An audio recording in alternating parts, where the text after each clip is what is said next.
Welcome to the Jill on Money podcast. It is Monday, October 25th. Mark, I am so looking forward to this program because I feel like we're about to go deep with somebody, with our listener who's joining us today. This listener was so smart because he's listening to the program and he says, hey, I have a question. So he goes to jillonmoney.com. He clicks the contact button, asks a question. I think we answered the question. And then I said, I want more info. Come on the air. And he says, all right, I'll come on the air. So right now we have Philip from Chicago who's on the line. Welcome, Philip. How are you today? I am well, Jill. How are you? Doing great. Now, the reason I am so excited is that right before we got on the air, I noticed from Philip's signature line that he's actually a shrink. So I feel like we're about to have a very interesting conversation about money and emotions. And you can do some therapy on us as well. How about that? Sounds good. All right. So what brings you onto the program today? Give everyone the background and what is it that got you on the air today that you want to talk about? Yeah, so recently I've heard about you talking with some listeners about if they're on track or not. And I kind of feel like I'm in the boat of an aggressive spender and almost obsessively, or it's not spender, saver, and obsessively so. And I'm just wondering, like, am I saving too much? And then also just I had some questions about kind of rebalancing and how to decide when you need to start going into more conservative, allocations and whatnot. Okay, that sounds great. First of all, how old are you, Philip? I'm 43. Okay, and you work full time, right? I do, and then I have a side hustle that actually produces more income than my full-time job. Whoa, how much do you make on the full-time job? About 90,000. Okay, and the side hustle? Since the pandemic, about 125 a year. You know why? Because everyone's crazy. They need you. It's Get me that Zoom. Are you doing Zoom, phone? How are you doing it? It's exclusively teletherapy, or occasional phone call, depending on what the client's needs are. But nothing in person. How do you feel about the difference between teletherapy, physical therapy, and phone? Compare those three.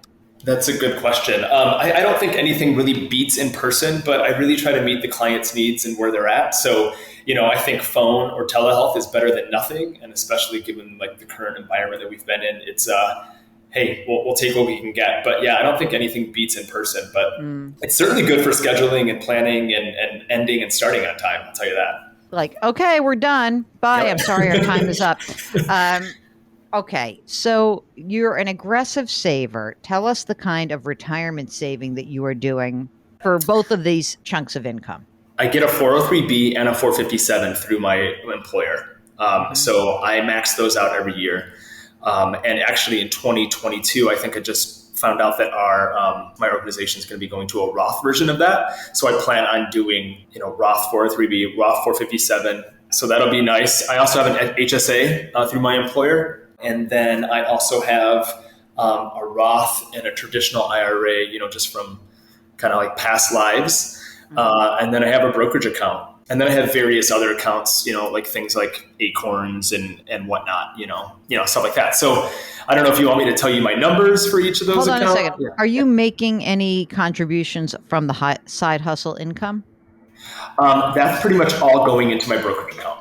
I did open a SEP. But I haven't funded it yet because I'm just because this is so new for me in terms of like how much I am earning in the side hustle since COVID. I'm kind of just a little unclear. I don't want to overfund that. So I'm going to do the 20% once like this 2021 calendar year is done. Right. Just to open it up. Okay. Yeah. So let's do the basics now. Tell us how much money is in your Roth. Let's start with your Roth IRA, your traditional IRA, and we'll go then to the 403B and the 457. All right. The Roth, I have 119,000 there. Okay. The traditional, I have 191,000. Mm-hmm. The 403B, I have 49,000. The 457, I have 53,000. Okay. And then the HSA, I have about 13,000. Great. And the brokerage, like if you give me the brokerage, do you want to do all those other accounts and just sort of throw it all in together? Like the brokerage plus? Yeah, the Acorns and all that. That's looking at about 255,000. Great. I have cash of about 133,000. Rent or own? I own. I have 112,000 left on my mortgage at 3.125%. What's the place worth? Probably about 270. Any plans to do anything else real estate wise or stay where you are? I think I'm going to stay where I'm at. Are you single, partnered, married, anything? Partnered, but we live apart, and we don't like combine financial sources yet. Interesting. I feel like after going 19 Yes. months of COVID, there are many partnerships that live together who are like, okay, now let's do 19 months apart. Let's do that. Let's see how that works. That's great. Yeah, it's been good. Okay, so that's great. You've got a whole bunch of money saved. You're a very young guy, and I'm in my experience with therapists, they do that for a very long time. Hmm. Do you have any aspirations about early retirement, some retirement, when you want? Like, Yes. what's our goal here? Yeah, so I work in a school full time, and while it's lovely on many fronts, it's really challenging work. So I would like to kind of phase out of the school job within the next 7 years, maybe around 50, because Hmm. this is my pension eligible year, so I will get somewhat of a pension later on. And I think just given like what I earned in my side hustle, like I could just do that, easily sustain my kind of lifestyle, plus put some money away still, and kind of let the money that I already have ride, until I'm ready to take that out in my late 50s. If you were to retire from the school at age 50, you said you'd be entitled to a pension. Would you be entitled to health care also? No, but I think that's where the wonderful partnership that I'm in would come into play. Oh, you mean I'm only going to get married for the insurance? This feels like a New York story, Mark. Like it's like we used to say, well, I guess if I have to give up my apartment, that would be the one thing. That would only the only reason I'd get married, just to it's a real estate transaction. Listen, I mean, it's been 2 years. We started dating right before COVID, so it is going down that track. It's just there's no need for that yet, but there's no signs of that, changing. So I think by that time, yes, we will be cohabitating, and I would be eligible for his insurance benefits. All right, this sounds like a great plan. I think you're doing a ton of saving. I think doing the Roth eventually will be great. I mean, look, you don't have to kill yourself on the side hustle if you're doing it because you like it and you're building a business, sort of developing that business. I think that's fine. I'm guessing that even if you just had, let's wind the clock forward. Let's say you're 50. And in today's dollars, obviously you could support yourself on 100 grand a year, right? Right. That's pretty easy. Yep. And even if at that time in 7 years you had 100 grand and the only thing you were doing was putting, I'm going to guess, like 10 or 15% in a SEP, or putting money in a Roth and then some in the SEP, like you've already done a lot of the heavy lifting. I mean, you don't have a ton saved for retirement, but you do have a bunch, and you are going to be hyper aggressive in the next 7 years. Like the Right. 403b and the 457 are going to be very quickly built up. What is the guesstimate of your pension benefit if you were to leave it 50 and Mhm. you wait to tap that until, let's say, you're 65-ish? What Right. would the monthly pension benefit be? I don't know. I'm probably not much. Maybe 2 to 3 thousand a month. Wait a minute. That's not that much. Oh, That's actually a real number. okay. The reason I say that is that, that's a number that can provide a little bit of relief from feeling like you have to oversave in the 50 to 60s, in terms of retirement, because that does take a lot of the pressure off. Who knows what's going to happen with your real estate, whether you move in with partner moves in with you, but chances are the housing costs are going to be pretty minimal. You just don't have a lot of money left on your mortgage. Mhm. So I think you sound like you're in really, like when you say, am I on track? Yes, you are on track because you are an aggressive saver. Look, you'll figure this out. It might be that at age 50, you're like, you know what? I'm done. Or you might be like, hey, you know what? I'm fine. I'm going to stay. But you don't have to stay. And I think that's a lovely goal to have. Once you do get to age 50, I think the pressure is going to be off to do hyper amounts of saving like you're doing right now. Okay. Because you Okay. will be doing it in this. I mean, look, basically, you're taking advantage of this time horizon where you have the cash flow and you're socking it away. I think it's awesome. It's Yeah. just great. What am I doing with this 133,000 in cash? That's just too much for me. Am I just dumping that into the brokerage as well? What's like 6 or 12 months of reserves for you? Oh gosh, my fixed expenses are about 2,500 a month, so it's All right. it's not much. Yeah. Chicago. I'm gonna tell you something. I'm moving to Chicago is right. God damn Right? it. dump it in the brokerage, I think. Now, what about you saying that you're very aggressive in your in terms of like the actual allocation? Like what's going Okay. on for you?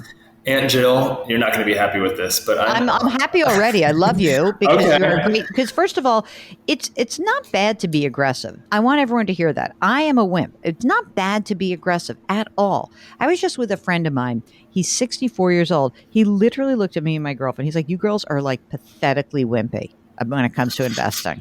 And it's true. It is true. But, that's just my personality. I would rather take risk in my career rather than in my portfolio. You could take all the risk you want as long as you're okay with it. So tell me, like, Sure. what are you doing? Well, I'm pretty much 100% equities. Hmm. I do have a managed fund through Fidelity that they do tax loss harvesting for me that basically tracks the S&P 500.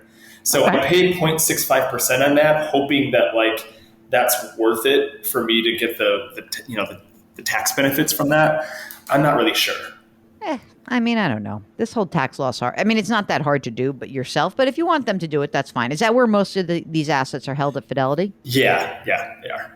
When you say 100%, is it all U.S. equities or is it other stuff? Like, what's Well, in there? they're buying all this stuff for me. They're following the S&P 500, so I'm not really sure exactly. I own so many companies now because it's not just an index fund, you know. Yeah, yeah. But in terms of like my like traditional and Roth, like they're pretty much just I think they're just U.S. S&P 500 index funds. Same thing with the 457 and the 403b. Though I am thinking of doing some just like small cap and emerging market Yeah, stuff. why not?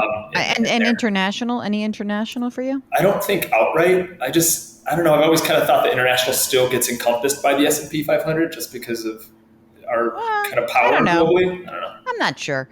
Okay. I mean, look, if you're going to add other asset classes, here's some to consider. Obviously, the reason to add a small bond portfolio position is just that, it will not cost you that much in terms of upside and it will smooth a little of the ride out. But if you really don't care, Mhm. then fine. I mean, you've lived through market cycles already because, you've now been investing probably for, 15, 20 years. So Right. you know that like bad things can happen.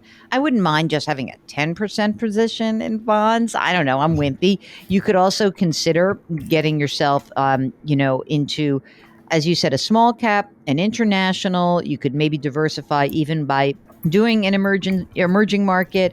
You could have a little real estate fund if you thought that was interesting to you. You could do maybe a little commodity fund, and even throw a little crypto in there if you want. And I think that that's.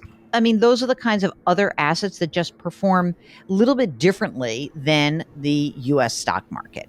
Now, Mark, what do you think about for your Philip's age? How do you feel about 100% stock position for Philip?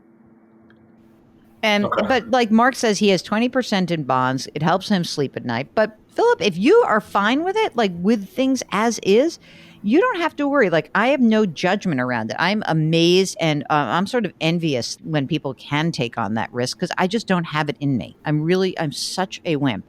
I just, in terms of the bond fund and that allocation, I've always just kind of thought, isn't the whole point of smoothing that ride so that, like, as you get closer to needing that money, basically? So if I know that if I can earn enough to not have to dip in, even in my 50s, why wouldn't I stay in 100% equities? Like, what is the point of the Because bond fund? because most people don't have the wherewithal to hang in there when the blank is hitting the fan.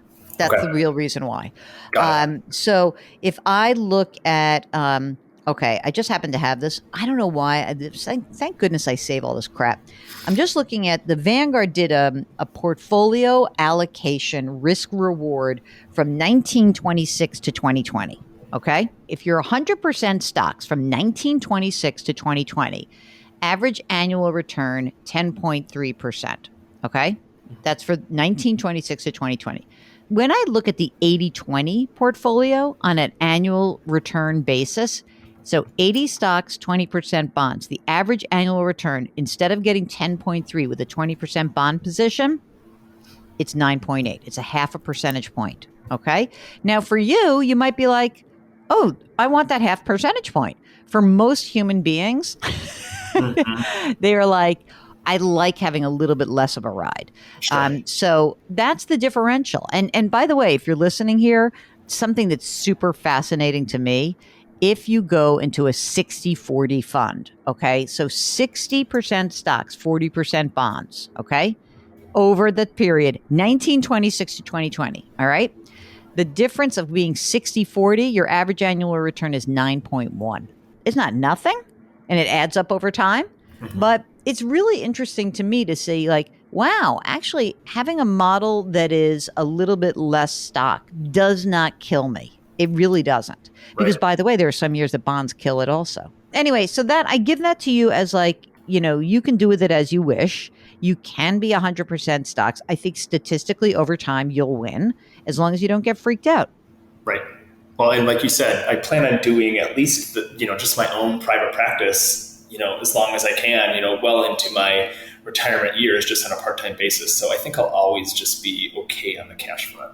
I think you're in great shape. You have your will. You have a power of attorney. You have a healthcare proxy. I do. You want to do a little therapy right now? Go ahead. You're a financial therapist, right? Yeah. Essentially. Tell me, like, what are the common causes of people's financial anxiety? Well, it's been different the past 18 months, obviously, right? Because this is just, everybody has just been turned on their head. I think, honestly, something that I was really surprised at, a lot of my clients are guilty for how well they've been doing in COVID. And they really feel kind of almost like not a survivor's guilt, but like, a parallel to that, this idea that how can and they can't talk about it with anybody because it seems like they're gloating, or they're, when everybody else is suffering, they don't want to be talking about, kind of their wins. So that's been a really, really strange, place for a lot of my clients to be in. Interesting. I feel no guilt about that. I just would like you to know. I feel zero guilt about that. I feel guilt Good. about other things, but I don't feel guilt about that. Do you think that this community, this Jill on Money community, we doing a good job just sort of being there for people? Are we too tough? Are we being okay? How do you judge our financial therapy? How do you judge our therapy in general? I mean, I love it. Like, I love your pretty straightforward New York approach. Like that's something that I respond to. So keep it coming. All right. I mean, I'm going to do it. Philip from Chicago, you are on track. You can continue to be as aggressive as you wish. It's completely up to you. I think you are in great shape. Keep doing what you're doing. Keep listening, and hopefully we will not disappoint you. If we do need a shrink, though, like if Mark and I have to go to couples therapy, we'll come to you. How about that? You got it. All right. If you, like Philip, have a question about what's going on in your financial life, maybe it's about what your game plan is. Maybe how are you using that side hustle to fulfill a long-term goal? Man, that is such a great plan. It's fantastic. Just go to our website, jillonmoney.com. Click on the contact button, and then we'll get your note. Tell us if you come on the air. Mark will do everything else. While you're on the website, sign up for the free weekly newsletter, and you can subscribe to our sister podcast called Eye on Money. All right. Well, hey, it's the beginning of the week, and so hopefully you've got a little spring in your step. Put your hands on someone's back, either metaphorically or physically, presuming you're both vaccinated, please. Thank you very much.